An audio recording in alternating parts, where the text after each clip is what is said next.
It's a real pleasure to see all of you and to launch this year's Colloquium series in anthropology with our distinguished guest, Dr. Dan Janzen. Before I say a little bit about Professor Janzen, I wanted to give you some background on this Colloquium series, which Tad Scher and I have co-organized together with the third-year graduate students. As many of you know, this department seeks integration across the four fields: biological, cultural, linguistic, archaeological. Our chosen subject this year is extinction, or rather, what is extinction, which you might say is pretty topical.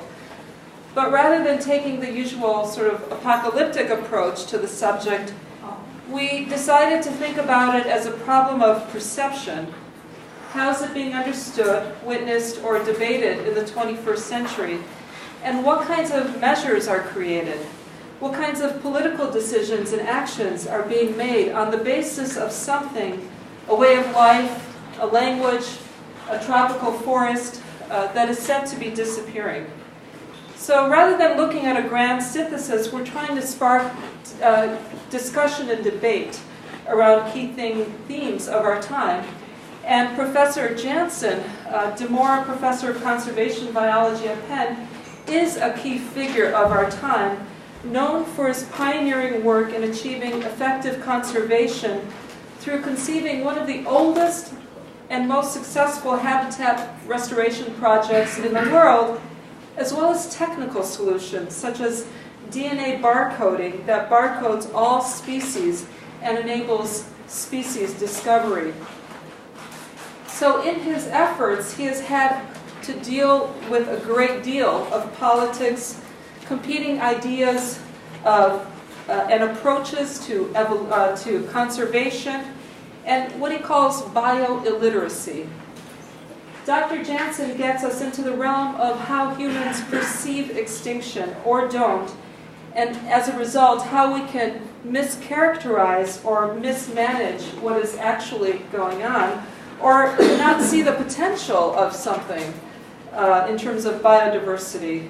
So one of the essays that he shared with our students, our seminar students that are part of this colloquium, is called Latent Extinction and the Living Dead. It's an example of how fraught the problem of perception is, and this includes anthropologists. He characterized this muddle pretty well in an initial email exchange with me when I invited him to speak in this colloquium on the topic of extinction, and it read something like, to me, back, "Dear intensely specialized on Homo sapiens, thank you for the invite, and yes, I can attempt that. It is ironic because I almost never address extinction per se. It would be like designing a highway system with a focus on accidents. Put a stop sign every 100 meters. Very few accidents. No use. I guess you need a title. How about extinction through the eyes of biodiversity and extinction through the eyes of Homo sapiens?" To which I said, perfect. With that, let me introduce Daniel Janzen.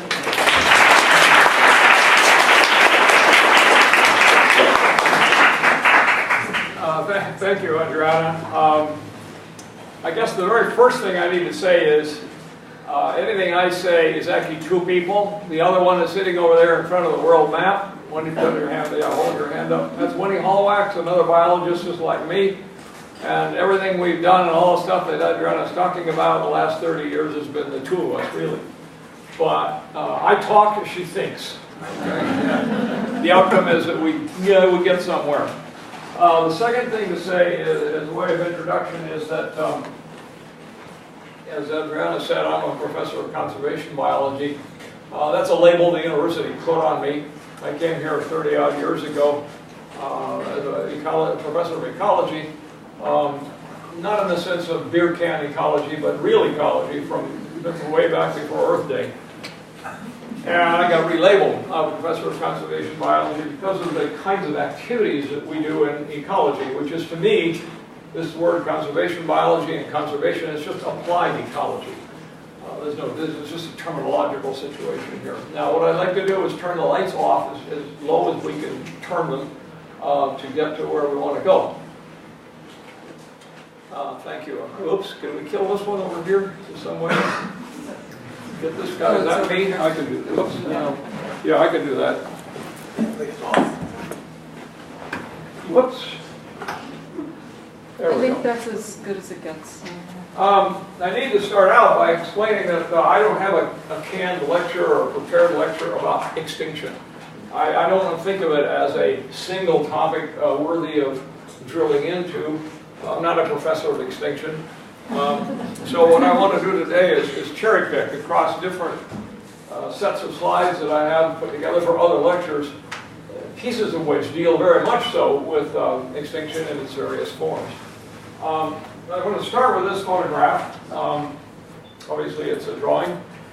This happened some 65 million years ago. This rock is about 2 kilometers across, something like that, and hit the Earth just off the tip of what you think of as the Yucatan Peninsula. Incidentally, can you hear in the back?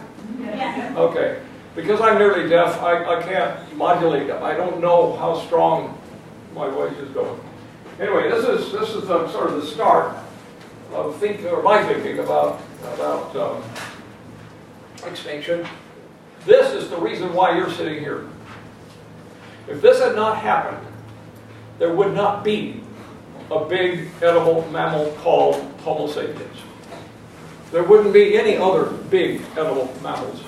All the mammals on the earth would be little things about the size of a mouse, or perhaps a big one might be the size of a small cat, mostly subterranean, mostly nocturnal, and they certainly wouldn't have any biological or psychological resemblance to you all. What this did was basically took the dinosaurs off the face of the earth. Okay, so that's the starting point. We can go further back and think about extinctions that are older from a variety of things, apparently meteor strikes, volcanic eruptions and things like that, which also did a job on major chunks of the Earth's fauna and flora. But this guy right here is one that's a little closer to us and a little better understood. And now I said I'm going to back up right here and say, I said it wiped the dinosaurs off the face of the earth. It did not. They're what you call birds. Okay. Birds are the dinosaurs who made it through this. And it's easy to think quickly about extinction of who did make it through this. Now what this did was send a tidal wave 3 kilometers high around the earth 3 times. Now put that in your head and think about the effect on the earth of doing that. The second thing it would have done would put a layer of trash in the atmosphere that created a nuclear winter for 2 years, 3 years, some long period of time like that. So that cut the photosynthesis down to close to 0. Well, who survives if you knock photosynthesis off the earth for a couple of years and you basically wash the earth 3 times? Well, the things that survive have to be things that are pretty tough to start off with. But second, they've got to survive off of carcasses of things who don't survive. They have to survive off of dormant seeds. They have to survive off of feeding on each other. And they can't need very much food. In other words, we're going to really crunch the world's biota down to a very select set of ecological ways of doing things.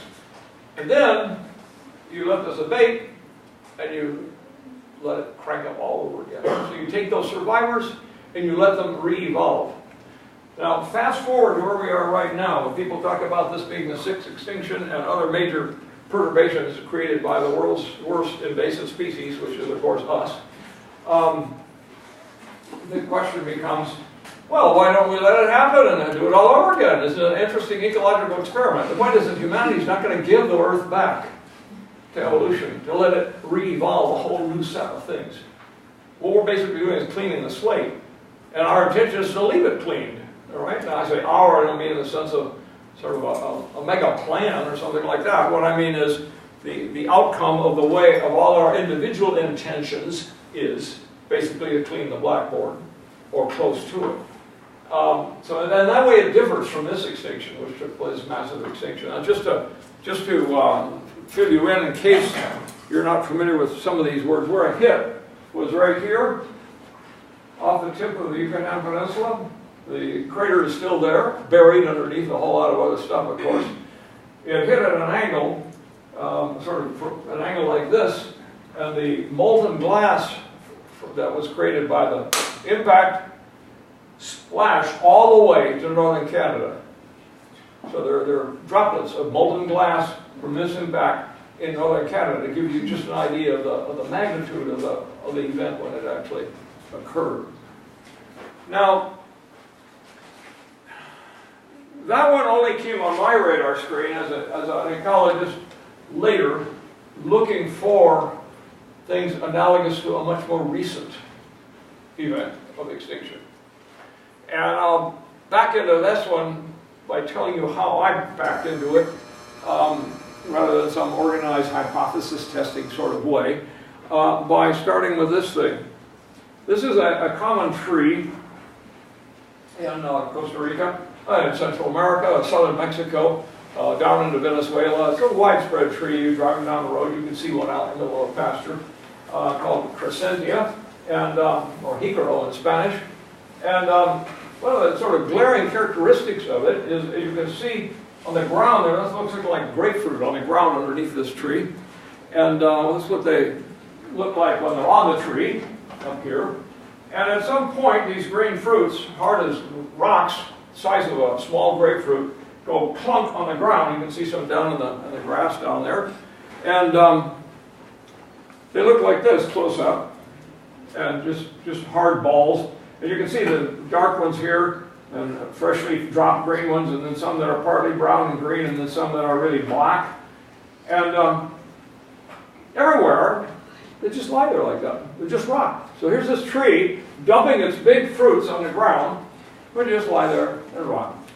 And this created, all through my graduate school, which is a long time ago, and subsequent decades, lots of discussion among the botanists about who disperses Crescentia trees and what's this all about. Because it just, you just see this big tree and then you see rotting fruit. You break one of those fruits open, it looks like this inside. It's got a pulp. It tastes good. Seeds the size of cantaloupe seeds inside.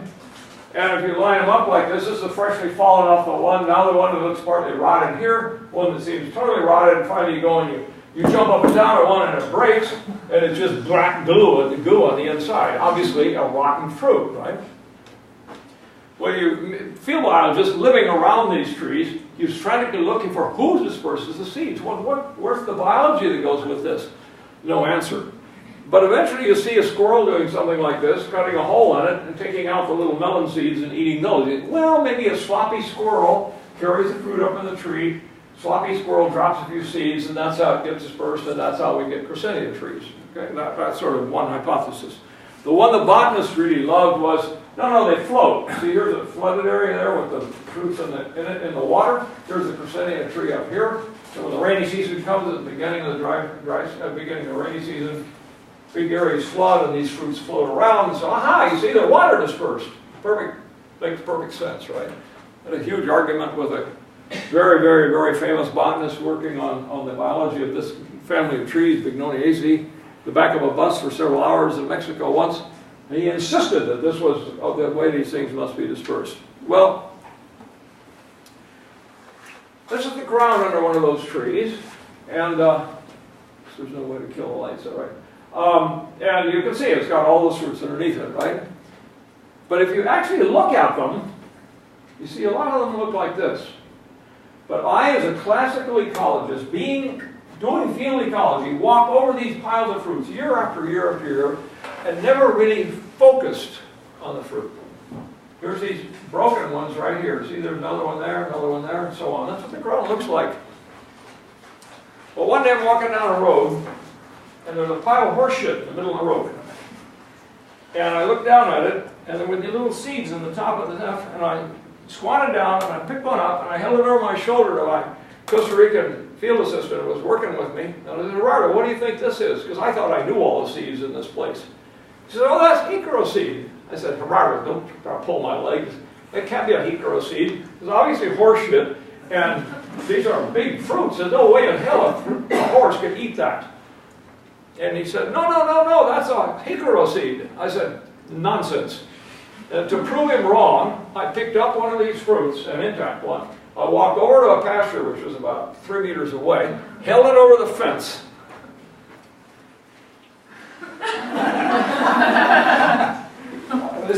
This individual horse walked right up to me and took it out of my hand. And stood there looking very intense. You could see the muscles tightening up here. And bang, like a .22 rifle shot going off.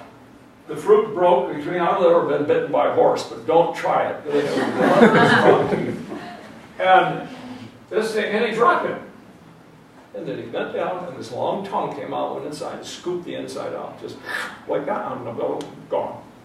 I just stood there like, huh? And because one first thing, we all know these are introduced animals, right? The Spaniards brought them across the Atlantic, right?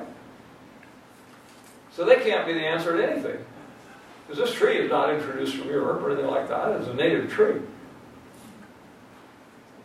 I saw this, went back to the horse had done, started taking photographs. The wheels began to turn. Wait a minute.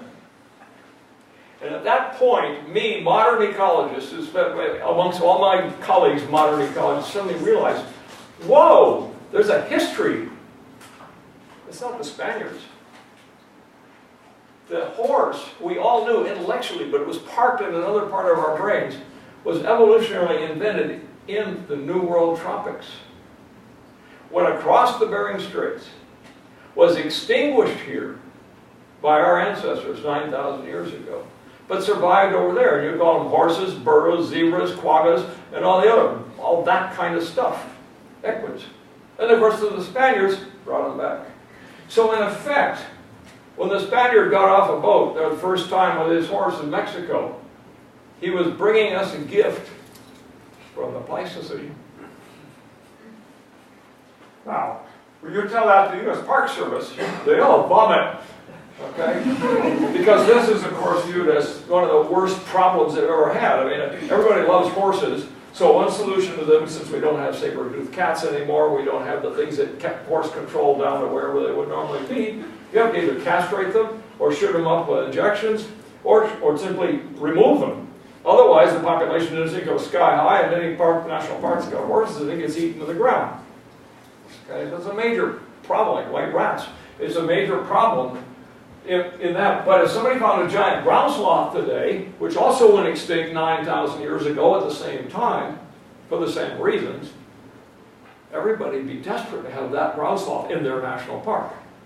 Okay, so we begin to touch on the conflict between humans, extinction, bring it back, not bring it back, the impact of doing it, so on and so forth, with this simple little example, the horse and hickory fruit. Okay? And just to run it through very quickly, this is horse dung with hickory seedlings in it. That thing right there is a hickory tree seedling in this pile of horse dung. And that in itself is a footnote I'll just add that makes it easy, because it discovered that, so of course at that time finally I got brave and got over my sort of, my phobia about rotten fruit, and stuck my finger into this black goo in the fruit, stuck it in and stuck it in my mouth. It's solid molasses. It's not rotten at all. It's ripe. Totally different. So really when that tree drops its rock-hard fruit, it's being a Pleistocene tree from 9,000 years ago, presenting its fruit to a ground-based dispersal agent, which would have been a horse, ground sloths, glyptodonts, mastodons, the whole package of big mammals, who would have come along and gobbled these things up. And the horse, we bring the horse back, and what does he do? He walks out into a Mexican field, and there's a hickory tree, and he meets right there the fruit he was eating 9,000 years ago on the other side of the Bering Straits. Okay. Then they germinate and so on, and here's the actual horse himself. There it is, right there. You say, oh no, that's an artist mock-up. That's out of the La Brea tar pits. And if you ever have a half an hour, 45 minutes, an hour layover in LA, go to the La Brea tar pits and see the stuff that they keep dissecting out of that liquid tar. Because you get the whole animal, the sloth, the dire wolf, the camel, the tapir, everything, with its fur, its skin, its gut contents, the whole package. And there's intact horses, which is exactly like the horse we deal with today. from 9,000 years ago, just outside of LA. The fossils are everywhere too, so there's no thing about that. Now I want to add a couple more things about this little extinction game with this one tree. These are the flowers. Cauliflorus is a fancy word for being produced by the stem. That's about 2 inches across, something like that, and they're produced at night. Very odoriferous. This is the pollinator. It's a little bat, long tongue with a furry tip, and it lands on the flower, sticks its tongue in, picks up nectar. So it's a nectar-feeding bat. Also, it's pollinated by a bunch of sphinx moths with big, long tongues that stop and stick their proboscis down in the flower and suck it up. Now think about it for a moment. When the horse went extinct 9,000 years ago, the first question should come to your mind, well, wait a minute, why didn't the hikaro go extinct too? Well, when you say, well, the ground sloths ate them, or the glyptodons ate them, or something like that. No, they all went out at the same time. So, what's kept it in the game? Well, the first question probably is, not much. And my suspicion is that, in fact, at one time it was probably naturally a very widely distributed tree, which shrank down to little tiny populations somewhere. Mexico, Guatemala, who knows where. That's one hypothesis. And when the Spaniard put that horse off the boat, what did the horse do? He went and he ate that fruit. Those little seeds went into a cecum, and 1 month, 2 months, 3 months, 4 months, 6 months later, those seeds were still coming out. So when that horse rode from Guatemala to Managua, to Costa Rica, to Panama, to Colombia, it was being Johnny Appleseed all the way. And suddenly you've got Garcinia trees in every pasture. They're everywhere. Very common. Everybody knows where they are. Everybody sees them. Because they're horse dispersed. Okay? So what we did was, I suspect, is shrink it way down to almost nothing. Why did it survive in a few places? Because those few places were perhaps, from the viewpoint of our Garcinia tree, the creme de la creme. They were the perfect place from a soil type, the climate type, maybe a few squirrels, whatever it was, kept them in the game there. The other hypothesis is, who took out the big mammals 9,000 years ago? We did. And this is wonderfully edible fruit. The seeds are like, think sunflower seeds. Okay? No toxicity, highly edible. If you extract them, these fruits, and give them to mice, they're just fat, rolling fat, and super happy, and live for a whole year eating nothing but Garcinia seeds. What would the indigenous person's reaction be to that? They spend their time collecting Garcinia fruits, eat the pulp, the sugar-rich pulp, turn it into all kinds of goodies that you could store, I'm sure, and then eat the seeds. So you can imagine every Indian village with a ring of Garcinia trees around it. Okay? That's the other way you could stay in the game. Or perhaps both of these ways. Okay? Now, I bring this up because in any extinction process, I can say to you, the tapir is extinct in El Salvador. It's been gone so long, tapirs are big chubby animals that look like a kind of cross between a horse and a little elephant. An elongated nose in the front end, herbivorous, stomp around, weigh 500 pounds. Danta in Spanish. Because El Salvador will tell you, oh, there never were tapirs in El Salvador. Hello? That's like telling me there never were deer in Kansas because we killed them all. But you have to go far enough back in El Salvador's history to hit a time when there were tapirs there. So now people think they're not there at all. The question is, so from an El Salvador standpoint, the tapir went extinct. From a Costa Rica standpoint, no way, they're all over the place. Okay, so now we get to a second kind of heterogeneity. One is you take a population species, you squeeze it down to a little bit, but you have a global view. So you say, oh no, Garcinia was not extinct. It was in Central America. That's the UN view. Okay, that's IUCN's view. That's the World Park Association view. Not extinct. Not even on the endangered list necessarily, because it's healthy in southern Mexico. But from an El Salvadorian standpoint, my country, I'm selfish, I want to know, what do I still have in my country? The tapir's extinct. So right away we got a problem with that word, extinct. Extinct to whom? Okay? Now, granted, there are a lot of things like the dinosaur, I mean the macro dinosaurs, the big guys, who are extinct. There's not anywhere on the Earth's surface. But notice what I said earlier. We do have dinosaurs. They're called birds. Next time you're on a farm, watch a free-range chicken, not one in a box, all right? Watch a free-range chicken hunting grasshoppers. That's Tyrannosaurus Rex hunting you for lunch. And it's not just because Disney, when they wanted to model how a dinosaur runs, simply model it after running birds. It's not because of that. It's because the bird is a micro-dinosaur. Okay? And so there is that kind of total extinction of the big guys, but then there's this other kind where, to me it's extinct, but to you it's not. So now, if we're looking at it globally, when do we get worried? Okay. Anyway, where I was going with the bat and the flowers is to point out to you that this guy is very dependent on those flowers for a time of year. So when we scrunch the Crescentia population down by removing the horses, this guy may take a real hit. It doesn't mean he's eliminated. It just means that his biology changes. He can't go to these big groves of Crescentia anymore and tank up on the heavy flowering at the beginning of the rainy season. He's got to go somewhere else. But he also pollinates that somewhere else in other flowers that he pollinates. So now we're going to get a ripple effect. See, we knock out the horse, hecro density goes down, flowers go down for the bat, so the bat density either has to go down or move. And who did he leave behind? This is a flower, another flower that that same bat visits, called Bauhinia. It's a big white flower, opens at night. And again, this guy then would have lost some of its pollinators, the Glossophaga bats, because our ancestors took out the horse, not because they cared anything about Bauhinia. Okay?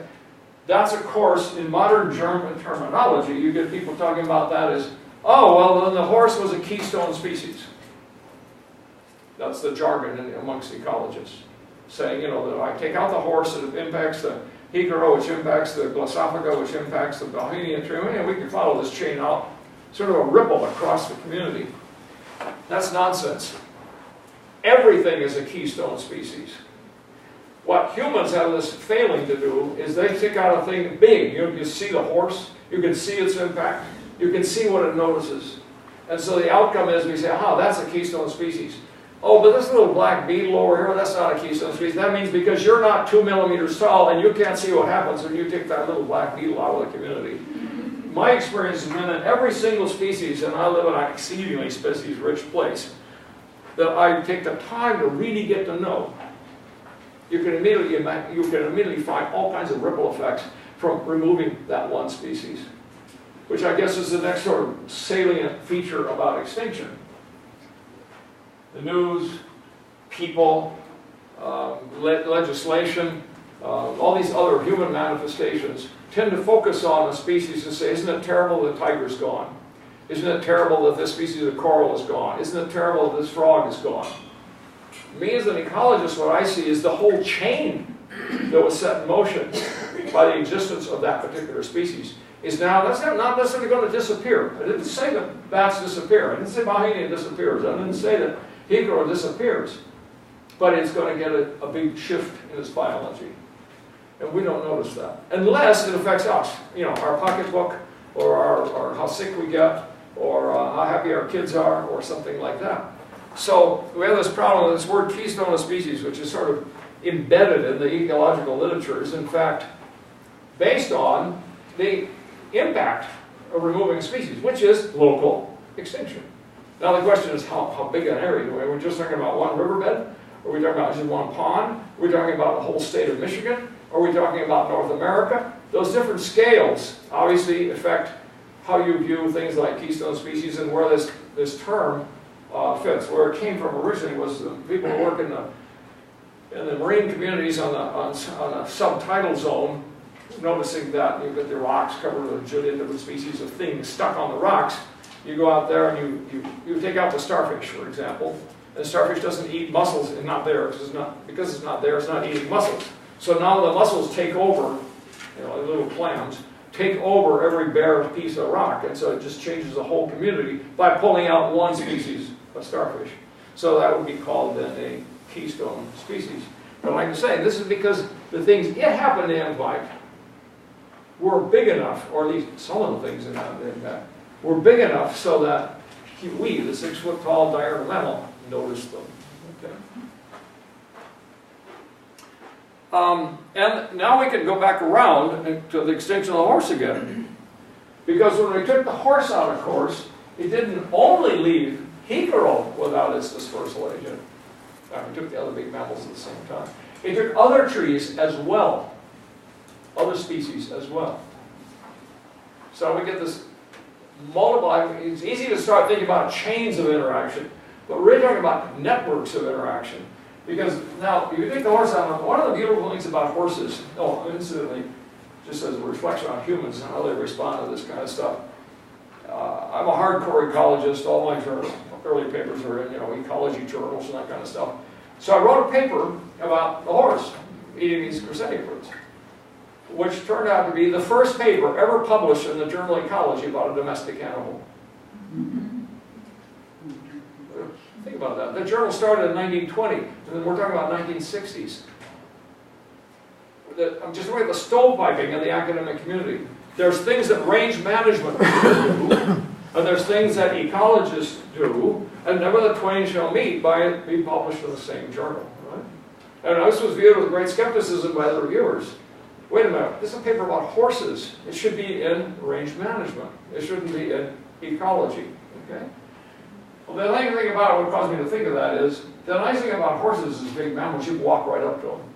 Try doing this a bear, a kangaroo, a deer, it's much, much more difficult. But horses, they're used to people. Even if they're not being ridden, these are free-range horses inside the national park. And so I could walk right up and watch what it was actually eating on the ground and how many of them it was eating.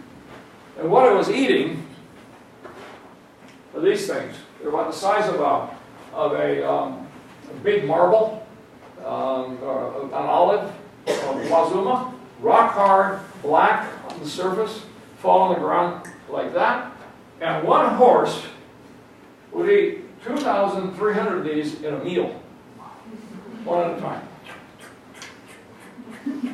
off the ground. Chew each one of them up, walk out in a pasture, and eat grass. So what's it doing when it's out there eating grass? It's shitting the seeds from this sterculia tree out there in the pasture.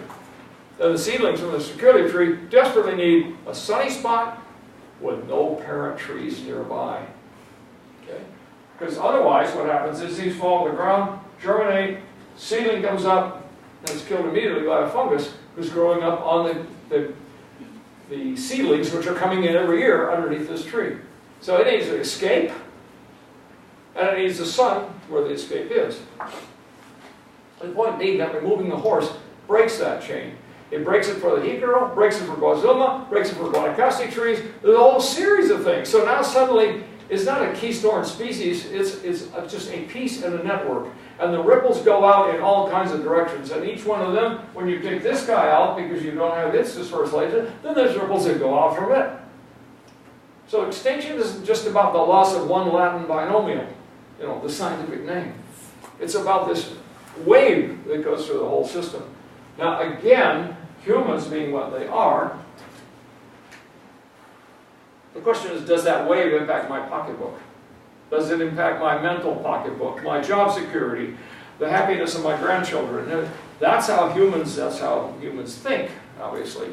And as you can tell, I'm not all that happy with the existence of the world's most invasive species. And so that when we think about extinction, don't fall into the trap of thinking about lists of frogs or lists of birds or lists of tree species that seem to be or actually are extinct in this local area or this bigger area or bigger one. It's the whole interaction which is being shifted.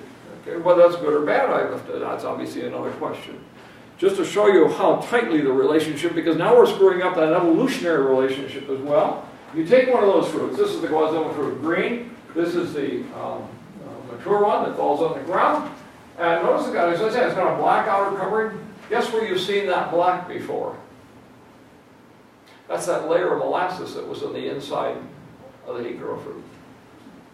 A little layer of caramelized sugar. Just exactly the same as what's in the center of the universe. Why? Because it's bait for a big ground-dispersed mammal. You know, like horses. They like sweet stuff. Try feeding sugar cubes to a horse and you'll see.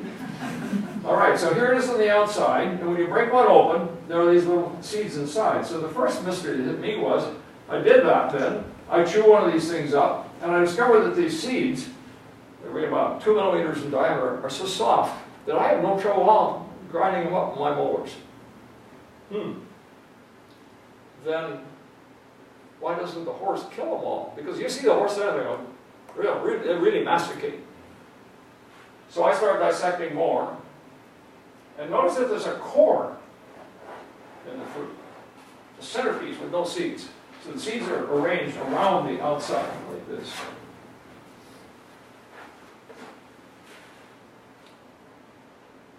You dissect the fruit, and here's that core.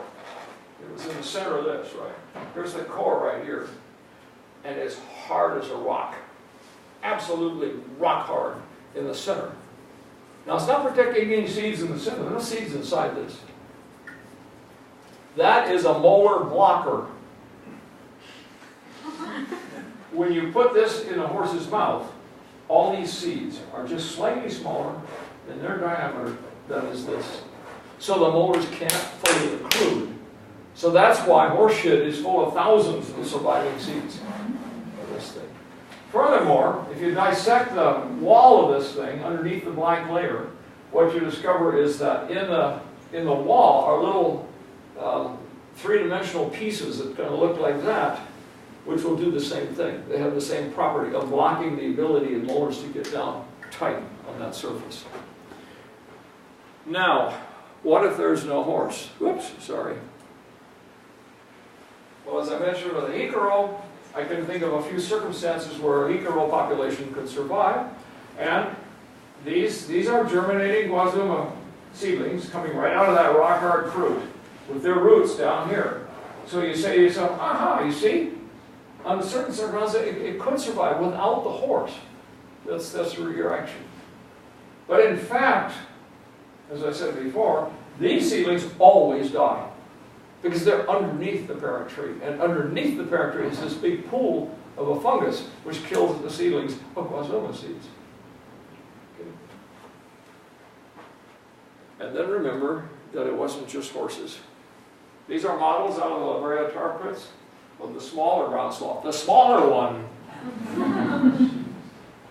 They're the size of a grizzly bear or a little bigger. And bony plates underneath the fur. And these are obviously models. But they get the whole animal straight out of the tar. And these are right there with the horses. There were, these are models made by the BBC, but they look exactly like the Gomphotheres that were present in that system. And then we have these guys. This animal is 5 meters tall at the shoulders. It's weighing, twice what an African elephant weighs.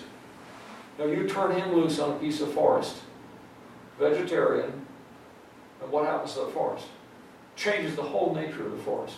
Both in terms of what species are eaten, the ability to break them down mechanically, all that kind of stuff. So when humans went through there, they took out all of these guys. It wasn't just the horses. This is a glyptodon. 2 tons of animal from there to there, 2 meters this way, 2 tons in weight. Now the armadillo down here for scale is foreshortened in the photograph, so this looks smaller right out of the armadillo because you don't think an armadillo isn't like that big, right? This guy is really huge. The back is like that high off the ground and he's 2 meters long. And he's busy out there eating those same fruits and seeds and roots as the other animals were. We had 5 species of camels. We had Gomphotheres like this guy. We have mastodons. Right here in Pennsylvania as well, incidentally. This is that's a Gomphothera out of the La Brea tar pits. That's an actual skeleton. This is a set of molars from one of those guys dug up in Costa Rica. It's not a mock-up. That's the actual molars. And where you had them, you had the cats to go with it. And so this is what took it out. So talking about extinction, the Anthropocene did not begin last year or when the geologists decide, well, they think that there's enough farming or erosion or other kinds of impacts on the Earth's surface to change the carbon balance or the water balance or irrigation or something like that. It started with this. So you've been living in a world clobbered by human extinction for a long time. Now I'm going to skip forward here to this. Well, maybe it's worthwhile mentioning here. I can see I get a little time here. I'm thinking the luxury of figuring, and I think I understood correctly that I have an hour and a half or something like that. Like an hour. Hour and 15 yeah, minutes. and then we're going to have a half-hour discussion. And time for discussion. Yeah, okay. yeah. I'm walking through northern Australia, Queensland, and I meet this. Obviously, this is a pile of dung. This is a foot across from there to there. And these seeds are the size of tennis balls. Now think about that for a moment.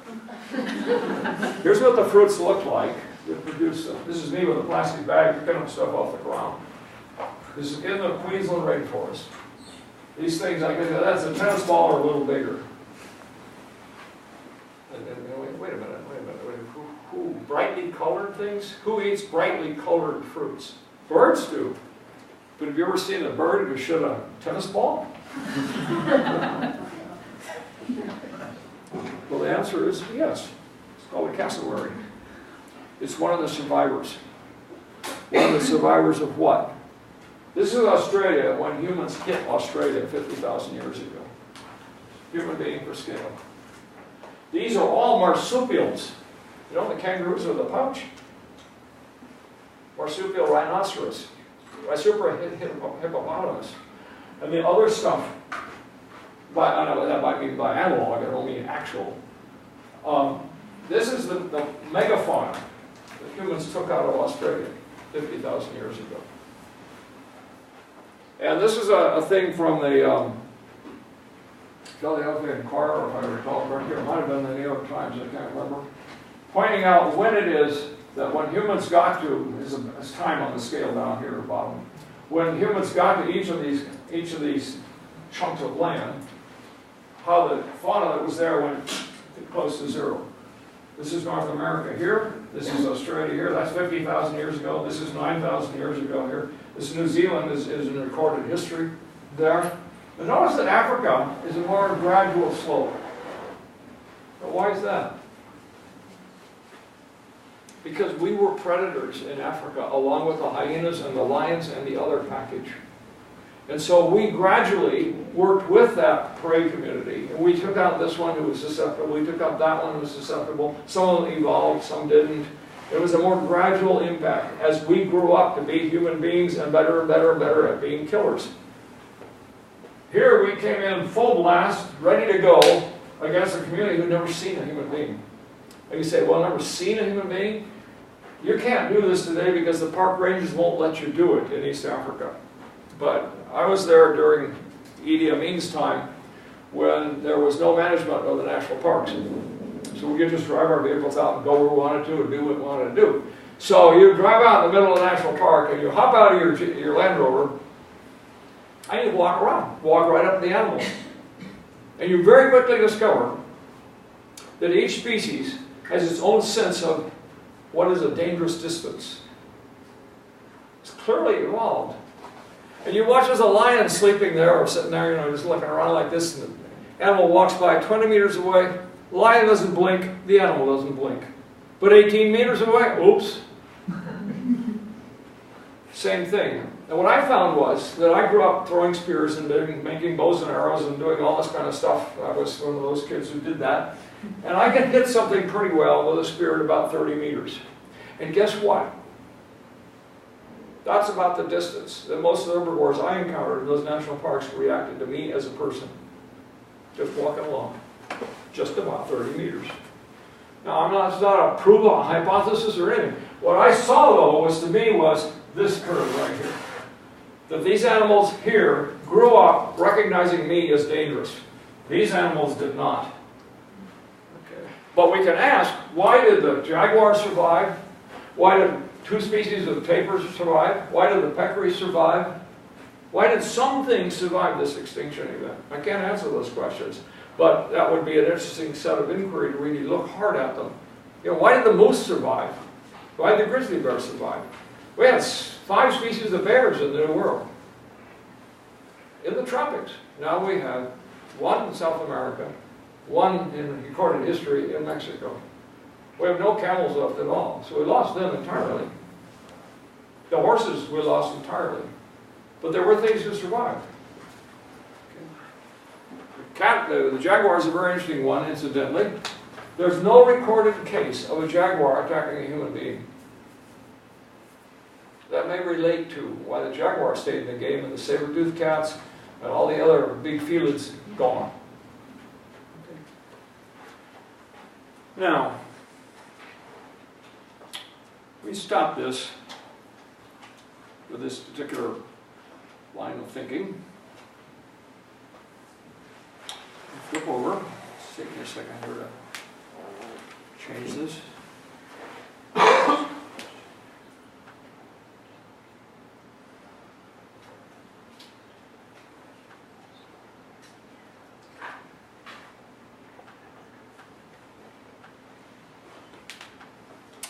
on.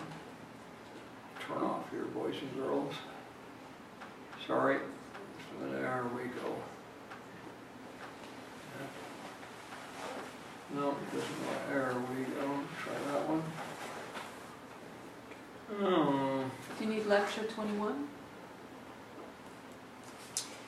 I'm not going to go on much longer here. I just want to look for one more. We can't hear you, Are you looking for lecture 21? Say again? Are you looking for lecture 21? No, I don't know what I'm looking for. I mean, I'm just going to say yes. I do know what I'm looking for, but I just want to find it. Let's see here. There we go. Now the lecture 21 that's being, why didn't that turn on for me? There's something's going on. No. For one reason, my computer simply is not behaving right. Let's try again here. It's refusing to come up. Well, maybe we should use yours. Is there a way to flip over to 21 off of here? For some reason, mine Is it underneath? Not being willing to kill itself.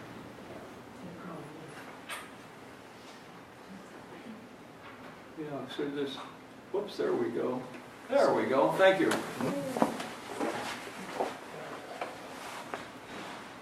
Let's go and take a quick look at the other side of this thing. Let's say you have, for whatever reason, become distressed about the absence of this species of plant or animal, insect, whatever, in this place. It's your place, your national park, your backyard, your state, your continent. Obviously there are two, I don't want to say conflicting, but two very different philosophical pathways to go down. One is to focus on that species and ask, how do I grow a whole lot more of those? Do I get them and bring them into captivity, make a whole lot of them, and then turn them back loose again? Do I impose fierce laws about shooting one or killing one in some way or another, and then hope that that will take the pressure off? Do I study the living daylights out of them as an academic to understand the viruses and the diseases that they get and all this kind of stuff? These are all focused on a single species, commonly anyway, on a single species and in a very specific human context. We really like the black-footed ferret for whatever reason, because it's an endangered species, because it's legally protected, because we just emotionally think it's a wonderful animal, and therefore we're going to grow more black-footed ferrets. That's one way of going at it. The other way, of course, and these two obviously don't have to be exclusive, but they commonly tend to do different sets of endeavors, is to say, wait a minute, why is this one missing?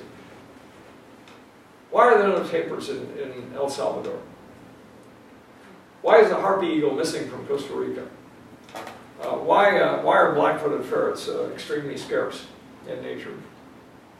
And say, okay, Perhaps I don't know the details, but perhaps it's simply because their habitat, their ecosystem, the circumstances they need to live in are not there anymore. We're too busy turning everything alfalfa fields or parking lots or whatever it is, channel rivers or whatever it happens to be. So now I will go after recreating the habitat, the ecosystem, and that'll bring the beast with it, or the beast will find this new thing. I'm much more in that direction than I am in the single species recovery direction. Now, why is that? I grew up in Minnesota where things are single species. You know, there's one species of deer, and there's one species of this and one species of that. But I grew up in Minnesota, but I've spent my life as a biologist in Costa Rica. To put this in context, the conservation area that I work in, Área de Conservación Guanacaste in northwestern Costa Rica, is the size of Philadelphia and the suburbs. You know, this is the aerial extent. It's got as many species in it as all of North America. Packed in an area like that. Now, am I going to worry about one species? No. If we can save the whole habitat, the whole ecosystem, then we get a lot of them back. But of course, as soon as you start doing that, you're not predicting what's going to happen to any one of them. And in fact, often you don't have much of an idea what is going to happen because the world has been so thoroughly trashed that you don't have a big chunk of original and say, aha, I'm trying to get to the original like that one. So we end up in the system of, no, wait a minute, we ask, okay, what are the reasons why this area the size of Philadelphia and suburbs was reduced down to 22 hectares of original forest in one place and 3,000 hectares of original forest in another place. Out of 165,000, that's the kind of that these numbers are contrasted against. Well, it was basically human agriculture, ranching, burning, logging, hunting. So we focus on changing those things, not on saving any one species. Well, this, from an ecologist standpoint, produces a magnificent result. As Adriana started out saying, you know, we're involved in this monster restoration project. Well, it is. It's a monster restoration project called Take the Land Away from Humans and Give It Back to All the Wild Things. Okay. People say, but how do you know you're saving this one? So how do you know you're saving that? Or what do you do to make this one do better? We don't do anything. What we do is give it back and let them fight it out. Let them figure out how they're going to interact with each other. And frankly, we don't know what it's going to look like at the end of the day. And at the end of the day, we're talking about 200 years, 300 years, 500 years. That doesn't produce quick results for donors. That doesn't produce quick results to resolve a legal question. So you have to take a different attitude if you're going to do that kind of restoration as opposed to saving more black-footed ferrets. Now, and I've watched both of these things work in their own way. I grew up in high school trapping beaver. That's how I made my money for their skins. And beaver were very scarce then. And I had to buy a license from the state for 10 beaver to be able to, I got between $50 and $200 for a beaver skin. This is in the 60s, late 50s and early 60s. Today, there's a bounty on beaver. They're so incredibly abundant. Why? Because they were very protected and because the market didn't want to buy them anymore. So we've gotten beaver back like crazy. I mean, there was a single species protection system that worked to get a big animal that was almost extinct in North America back into being everywhere. That one worked very well. But in my system, if we pick out one species and try to focus on just it, you might get some spectacular result for some particular donor. But then all around you, there's tons of other species that are just going down the drain. So what Winnie and I, by default and by explicit, finally ended up doing is not trying to save single species. And for us, the endangered species law is basically irrelevant. It's even a problem. Now you may say, well, why could that be a problem? Because it annoys the hell out of society, which makes you their enemy because you're trying to save this chunk of rainforest. Because the endangered species comes wandering out of your forest, it goes over there and eats their cow or their horse or their croplands or whatever. And so you're the problem. And the outcome of this is that it changes the whole, so there's two sets of philosophy that go with going after two different kinds of, if you like, species resurrection, or biodiversity resurrection. So that's the first thing I wanted to just say as a general thing. And so our restoration biology basically has been to stop the, I'm going to skip forward here, stop the assault. And this was the original flyer produced in Winnie's kitchen, and sort of oversighting by the Nature Conservancy. This is the flyer for raising money in 1965. I'm sorry, 1985 for this project. And what is it? A big pile of cow shit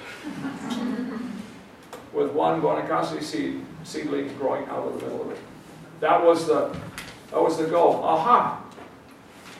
Now, why are cows even contemplated in there? Because there wasn't the system to stop the fire.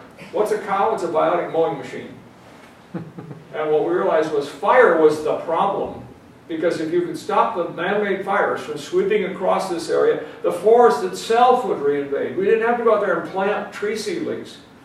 The animals and the wind would bring them. So the problem was not the dispersal, not the romantic planting of seedlings, not getting volunteers. The problem was people management.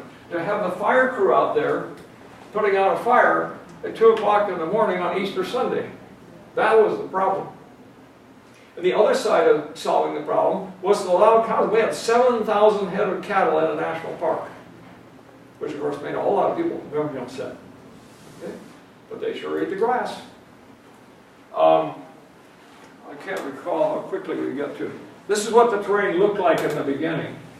This is all an African grass, all the yellow that you see here.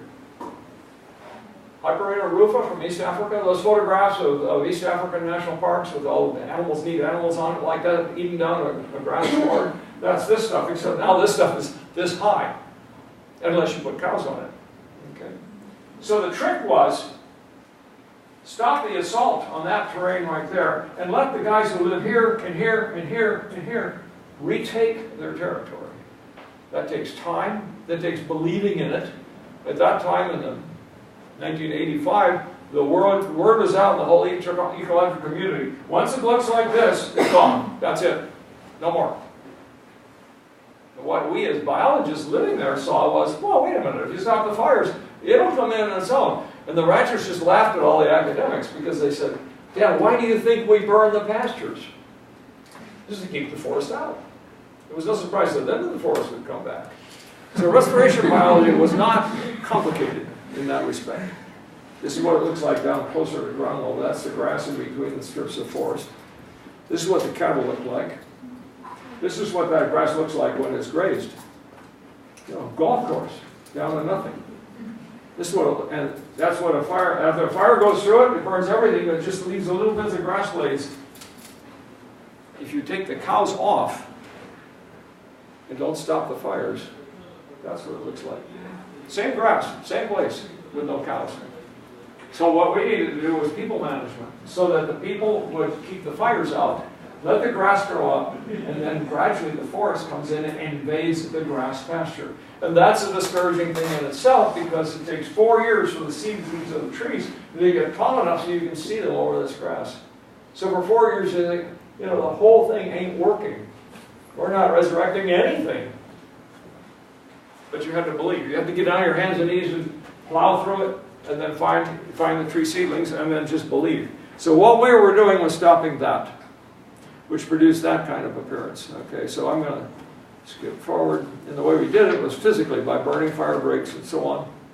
Anyway, so I'm going to stop with that. I've hit the 1 o'clock here, so I think what I should do is stop at that point. I'm just giving you a second to think if there's any other generality that I want to put out here before I forget. Yeah, one more thing that Wendy and I were talking about at lunchtime. There's a book that's just out called The Sixth Extinction, and I have not yet read it. Wendy is grinding her way through it, and she comes at us with a recommendation that it's a highly worthwhile book looking at vis-a-vis the theme of extinction and how this is impacting in the world today. And the one thing that is glaring to her and she's just hopped up here, so I'm going to let her make the check. Do you want to say anything specific? I do. For the first time ever, this is my copy. I mean, it's not a paper copy. It's written by a New Yorker journalist. And she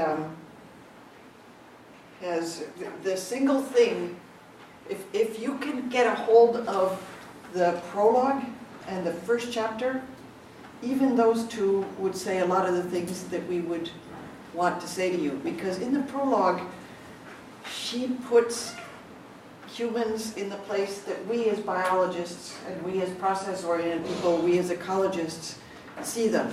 But for most of you, it's not your life, because most of the forces that you know are impacting your life are other people.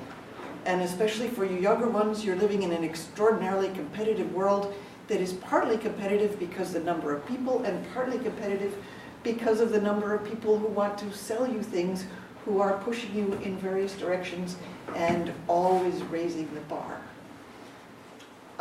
But anyway, she speaks about a lot of things, prologue, first chapter, other parts of it, yes, if you read the whole thing, it's fine. But one of the things that she brought up that I just realized, this gentleman is 76, I'm 60. We are both of us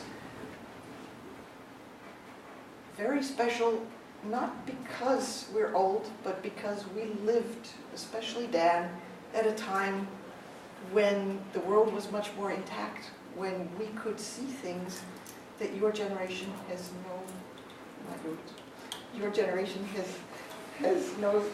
no chance of seeing and no chance of understanding.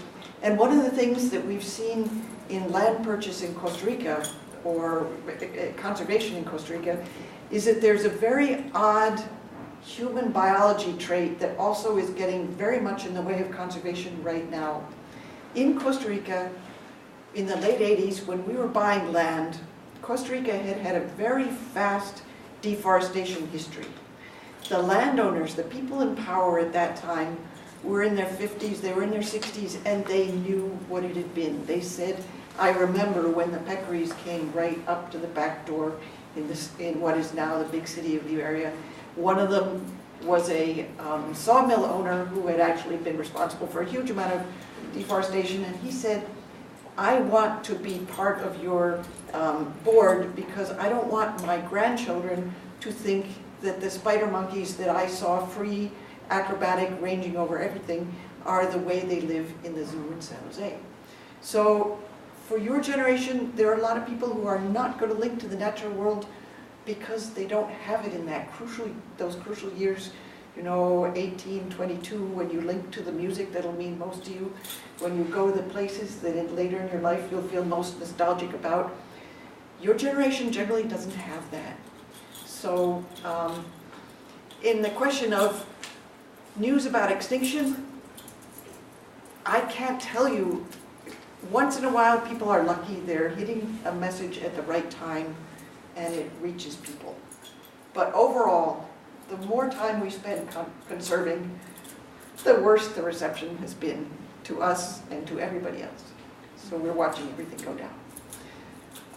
Another thing that just struck me for the very first time in the audience, when you are talking about extinctions, and we and some others will talk about ripples down the line, one analogy for younger people who may be more present culture-centered, there are two quite recent specific kinds of what you could metaphorically call extinction events in human culture that are affecting all your lives, and you might understand more. One of them is drug overdoses. And obviously there's a huge range of people. Some of the people being hit and disappearing for drug overdoses are totally invisible to us, but it also includes people like Philip Seymour Hoffman, people that you may have wanted to see a movie or may have wanted to see music from, who are being cut off at this moment in life. And you can also imagine not only what that loss means to you, which is how we feel about biology all the time, but also what interactions could they have had with other directors, other actors down the road to create a product that you have never, that nobody else can imagine. Another thing that was in our lives, in the 80s, the latter part of the 80s particularly, there was a kind of extinction event from AIDS. And again, it was a continuum, a lot of intravenous drug users, and also a lot of people who happened to be gay and were very exploratory, curious, inventive, and very often creative. And one of the things that has never occurred to me before, but I was just thinking of, was our life obviously has been very heavily influenced by Steve Jobs. Steve Jobs, in his early part of the career, was a pure computer guy, and that changed our lives immensely. Later on, in the Steve Jobs that many of you younger people don't know, was a guy who put design into the whole world and changed it that way. If Steve Jobs had been gay in the 1980s. Okay, watch the clock. Yes, that's it. And we have to give them time for the discussion. Yeah. Thank you so much, Dr. Janzen.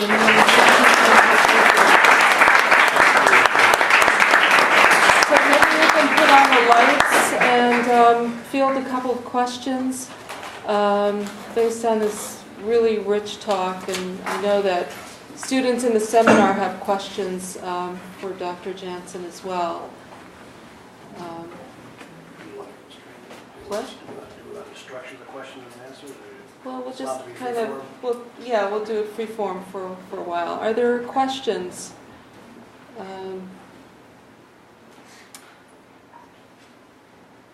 Yeah. In your part of your Hold on just a second. I will not be able to hear you. Winnie, can you hear and then again? Yeah. The only way we can Stand do up that. and ask a question. That would help. If you can project, that's all the better. In the earlier part of the presentation, there was a lot of mentioning of the impact of people when they came into the Americas or Australia, etc. I know that there's quite a bit of archaeological literature that tends not to place a very large role for people, maybe some impact, but really places it more on climatic changes at the end of the Pleistocene. So is that something that is part of what you guys are talking about, or do you really feel, and for what reasons, that maybe people are a bigger part of that equation than some of the archaeological literature would suggest? I can shorten this before I hand it to Dan to deal with the second part of the question, but this guy is an ex-hunter. He understands what hunters do. A lot of the people who are discussing it as academics do not. The question is, can you explain the controversy over the disappearance of the megafauna? There are people who attribute it to climate change. There are people who attribute it to other factors. Can you explain how it is that you are quite sure it's people? Yeah, I'll try to do it short. I'm an academic. I've grown up and lived in the academic ivory tower my whole life. Any hypothesis that you produce in the ivory tower will immediately be opposed by one set of people, simply to have something to do academic about. Okay? And there's a major element of that in this. The second piece is that there's a small set of people who have themselves lived right on the edge of basically the Arctic ice, in Alaska especially, Alaska and southern Canada, and they've watched, of course, the waxing and waning of animal populations with all kinds of local climate change of one sort or another. So it's easy for them to think about elimination of the Arctic bison, for example, by a small change in temperature. My answer immediately to that is, tell me what kind of a change in temperature it would take to knock the elephant out of Africa. Big mammals are extraordinarily resilient to climate of all sorts, if that's all the only problem they have. The second side of the coin is that I've killed more big mammals than any person in this room ever will. And I grew up, as I put a wife and 2 children through the university, and we never bought a kilo of meat. It is very easy for people who really know how to hunt to take all the big mammals out of an area, if that's what your goal is. Second, if you miss some, the remaining predators take the kids. In other words, I wrote a paper called "The Pleistocene Hunters Had Help," because as they pushed the big mammals down, the survivors who did have kids, of course, those kids would have all been taken by the predators. So that it's very easy to imagine, just as a biologist, the elimination. The third thing is that there's evidence all over the place. Bones with spear points in them, all of the right age, the people, I don't really know what Clovis points are. I grew up making arrowheads, and making a Clovis point is a real art. And people who could do that were not idiots. They weren't guys wandering around with a stick to beat somebody over the head. They were people who could think just like you and I can about how to get the animals into place. So I felt no problem with it being realistic. The second and the third thing is that I don't see any actual climate change that could take anything out that way. I can't put my, like I say, tell me the climate change that would take the elephant out of Africa. It lived in deserts, it lived in mountaintops, it lived in rainforests, it lived in dry forests, it lived everywhere. Now you're going to knock mastodons and gomphotheres and glyptodons all at the same time out of here. There's no evidence of that we're taking a massive perturbation in climate. So to me, that's a hypothesis added on by people who want to have a hypothesis to be different. Great, thank you. Are there other questions? Yes. Okay. So my question is, people are nowadays very interested in the return on investment. There's even now economics of heritage. So how do you sell a project that takes millennia to get completed? There's uncertainty about how it will end.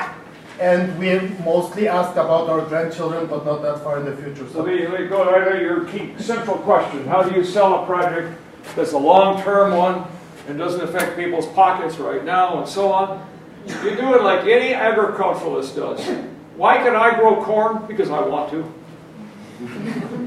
We went out and bought that land. We didn't convince anybody. I bought 350 individual farms on the market at market value from individual farmers. So in this restoration project, I'm not doing airy-fairy ecology. I'm growing a forest like you would grow a rice crop or a corn crop or a herd of cattle. And nobody objects. Because we didn't expropriate it. We expropriated one person, a good friend of Jesse Helms, where Ollie North built his airstrip. Okay?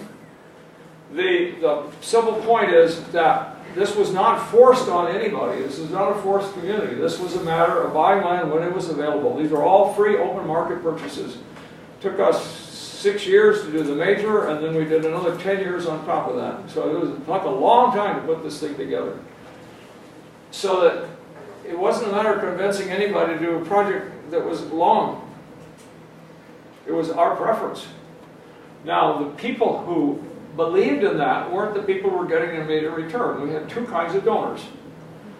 We had three kinds of donors. One kind was I give a talk somewhere saying we're doing this project, can anybody contribute? Basically, your pack's in a bucket and you get a $50 bill or a $5 bill or 10. There are 11,000 individual donors for this. That is a killer. I suggest don't ever try to do a project like that. Wendy and I spent 4 years on our knees begging money.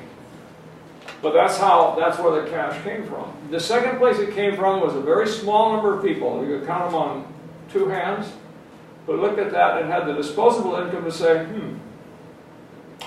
as an impulse purchase, I like the idea. So here's $100K.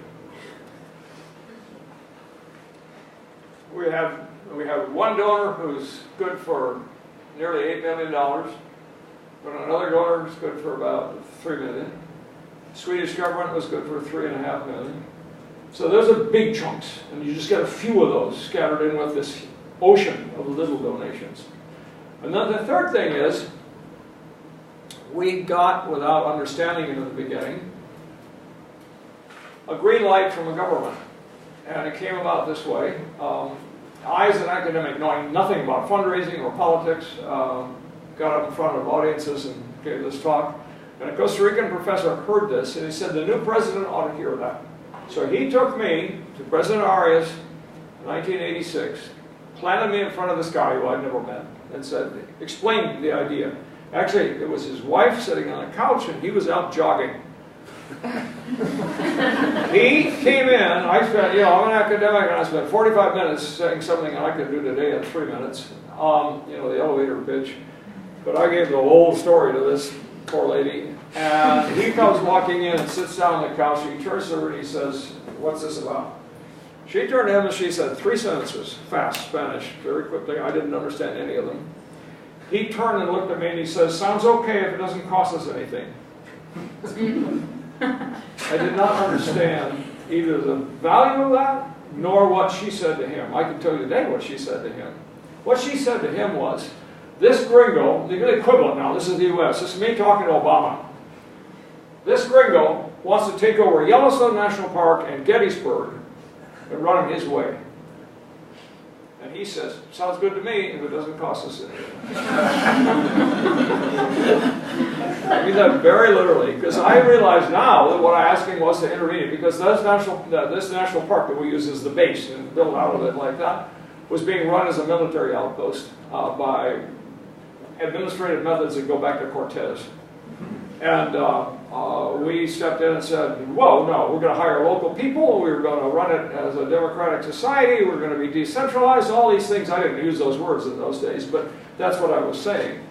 And he was on a peace kick, and he's the guy who solved the war in El Salvador and Nicaragua. And he said, okay, it sounds good to me. So they took me to the Minister of Environment and said, okay, then explain this. Alvaro sits there, and I'd never seen this guy either before. And he sits there, and this took me half an hour, 45 minutes, and he sits there and didn't say a word. And he looks at me when I get to the end of it, and he says, can you do it in 4 years? Now, as an academic, not biologist, I said, I'm adding up, raise money, hire people, do this, do that, do the other thing. And I said, yeah, I can do it in 4 years. Okay, done. What he was saying is, can you do it in my administration? So I get the big gold badge for having done this marvelous thing, which is exactly what he did. And so I had political green light from above, which in any government means you get collaboration from the government for debt swaps, for all kinds of things, up to including the government thought then they had to expropriate all these farms. And by accident I discovered they were about to do that. And I said, you just destroyed the project. Huh? I said, I'm not interested in expropriating anybody. We have to buy them on the open market. But by law, Dan, I have to expropriate all those parks. They're all going to be national park. I have to expropriate those things. I said, no way. I forgot how we left it, but 4 years later, I was in his office when he was cleaning out his desk, and he pulled open his desk drawer, and there was a stack of old paper in the bottom of the drawer. And I'm just standing there, we're talking, and I'm looking, and I looked, and I said, Albert, what are those?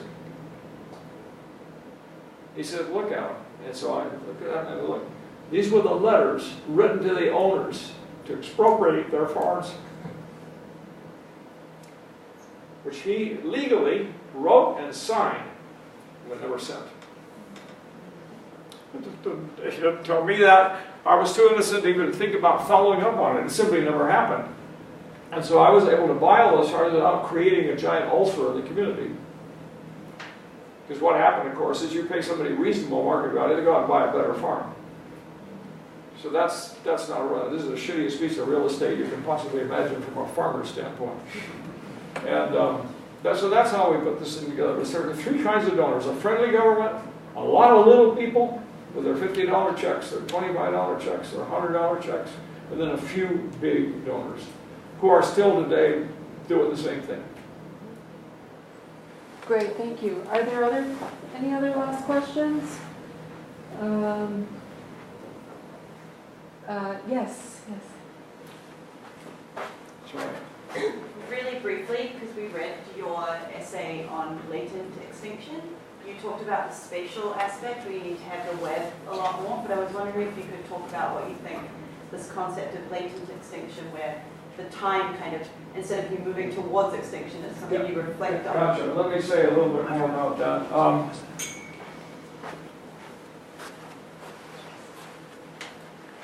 I give a bunch of biologists a clipboard, and I say, go out and make us a list of the species of trees that we have in Guanacaste province. They drive down the roads, they see one there, they see one there, and they write it down, end up with 450 species of trees. You say, see, there's no problem at all. We have all this species diversity in the trees. They're right out there. You can see big adults, they're fruiting, they're flowering, da-da-da-da-da. Show me a teenager. They're all adults. Now, the problem we have with trees is they live a long time. So you go in and you create conditions that trash the next generation. You don't see the results. Because this big tree, this diameter is going to live another 150 years. So what's the problem? The problem is that he's making fruits and seeds and fruits and seeds and fruits and seeds all fall on the ground, all rotting because there's no dispersal agent. Or he's making flowers like crazy, but there's no bees bringing the pollen from one species to the next to the next.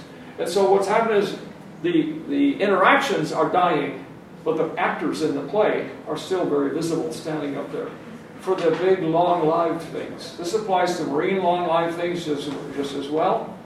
Now, when you move to animals, to insects and birds and things like this, they have shorter life cycles, of course. So they show the impact quicker, but you can't see them.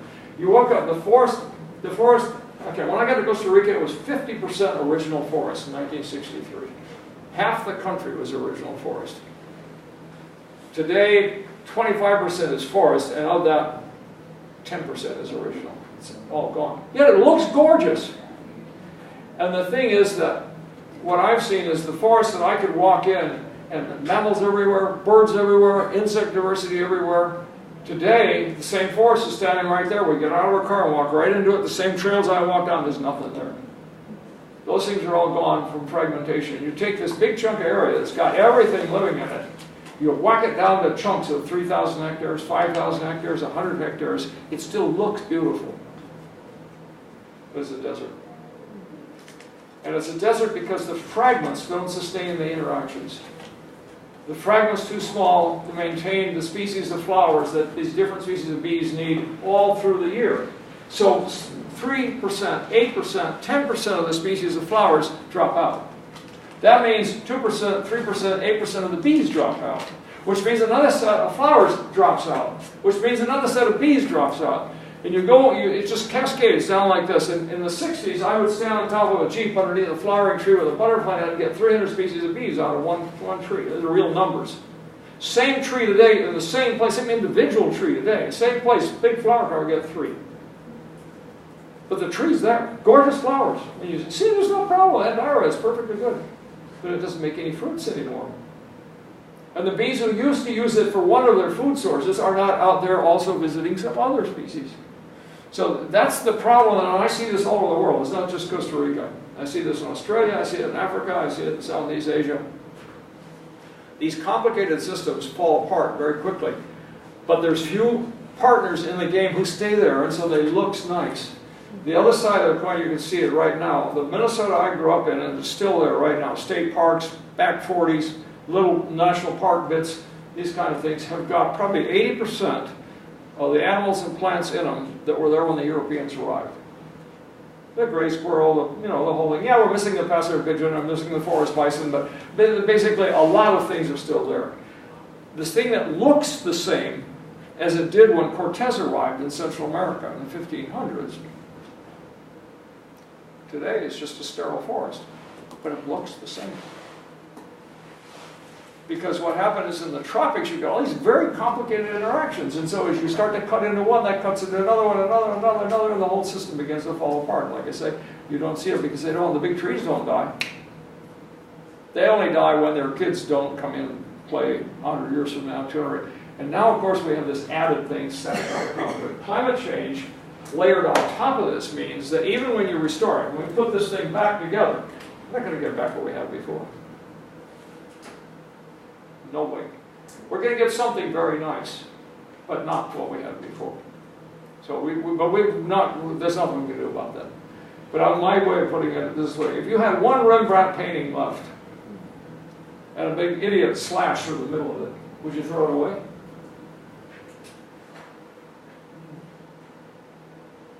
So, my take on it is, We cannot restore back to what there was. We're never going to get the whole frog community back. We're never going to get the passenger pigeon community back. You say, oh, we can genetically make passenger pigeons. No, you can't, because you have to give them back 3 million acres of Pennsylvania oak forest to go with it. And humans are not going to do that. You can say, well, why don't we bring the elephant from Africa and save it in a big national park in the western United States? Hello? You know what happens to elephants when you let them go? I mean, it's just, there are pieces that are not compatible with human society, and climate change just emphasizes that more strongly. So we're not going to get back what we have. But we can get back some semblance. And more importantly, perhaps we can get back, or allow to happen, a big package of interactions of the kind which is characteristic of the original stuff. But like I said before, you don't live by convincing humans. You've got to buy it. Humans own the world. So if you want it to be saved, you've got to decide explicitly that that's what you're going to do. And, you know, that's, in our world, you did that with money. Great. Yes, there's two quick questions, very quick. We'll take them together, and then Dr. Janzen can ask them or answer them together. Do you want to come up closer? Maybe just come up forward. Yeah. I just wanted to ask if you could speak a bit more about the cultural and physical survival implications for humans in the conservation work. For instance, you mentioned that you know, on one hand there was land that was purchased directly. On the other hand, there was a bit of analysis created. Conservation work on cultural and survival of the people around. And the people around. You also you mentioned how sometimes the animals that you're saving for biodiversity. I can't hear it. Wait a minute. The interview crops that people are. Including saving animals for biodiversity purposes that then end up being crop raiders.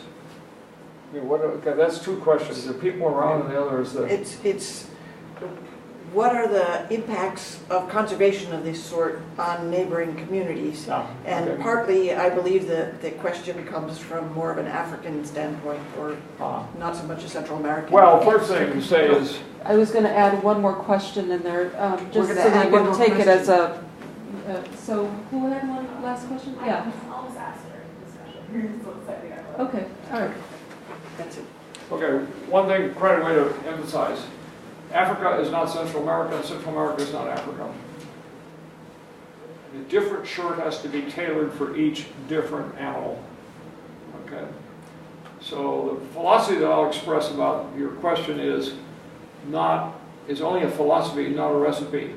The philosophy is that I feel that the only wild areas that are going to survive, Africa, Central America, South America, whatever, are the ones which are viewed as integral parts of the communities of human beings who live there. But the humans who live there are the next door neighbors, the national economy, and then the international economy. So you've got to build into all three of those. And that's going to be done differently in East Africa than it is in Cameroon, than it is in Costa Rica, than it is in Wisconsin. Okay. So there is no recipe. They're only the attitude that, yes, we have to not maintain this package, which is a gorgeous mansion built in a slum, and have it survive.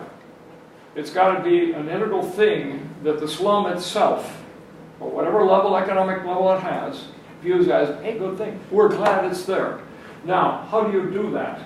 The first thing you have to do is the hardest of all. It's the political one, is to get the government in charge, or whatever. In our case, it was Costa Rican government, but it could be Mexico or East Africa, to allow that to happen. Because what you're doing is giving political power to a local set of people. Employment, ownership, decision-making, all those things, that's the killer. Because most central governments do not want to. Washington, D.C. does not want to let Minnesota run its biology the way Minnesota thinks it ought to be run. States versus federal rights. It applies to every country in the world. It applies to any collection of human beings. So that's where part of the story is. Now, in our specific case, remember I said we didn't expropriate anyone, we bought everybody. The second thing is we fired all the federal employees. Now, Costa Rica, the way you do that is to move them to another national park somewhere. And we went out and hired everybody locally. fire crew, administration, accountant, the educator, ecotourism, I don't care who they are, they live next door. You can't get a job unless you are part of that community. 150 people. There were 22 people working in heads of household in that whole area, the area the size of Philadelphia and suburbs prior. Now there's 155. So you become like a factory.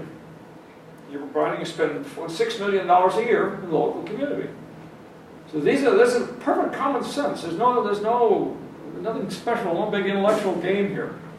The third thing is that, again, tailor-made to the site. Remember, the Spaniards killed everybody. No indigenous people.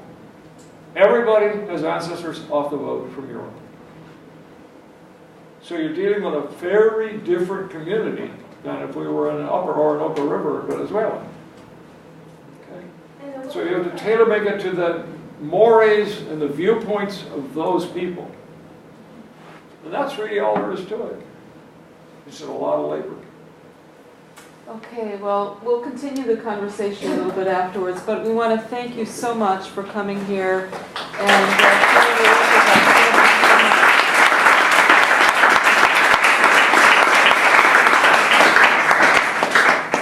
Thank you for listening. So students who are taking the course, please remain behind if you want. Half an hour to maybe. They have some questions.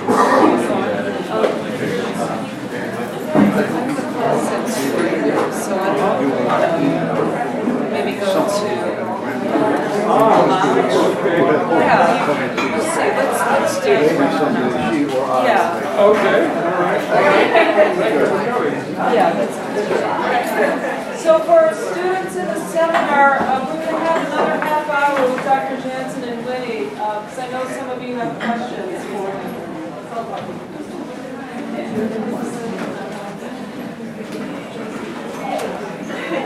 Is that what we're doing? So why don't we come up here? We'll have a half an hour and then class. Right. That's what I need.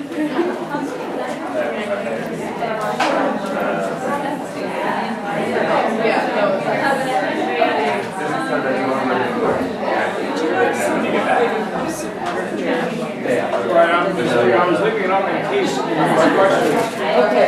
Somebody wants to see something. Okay, great. And you understood that now it's focused on the course and their questions. Great. So, okay, so everybody who's in the seminar, just gather around and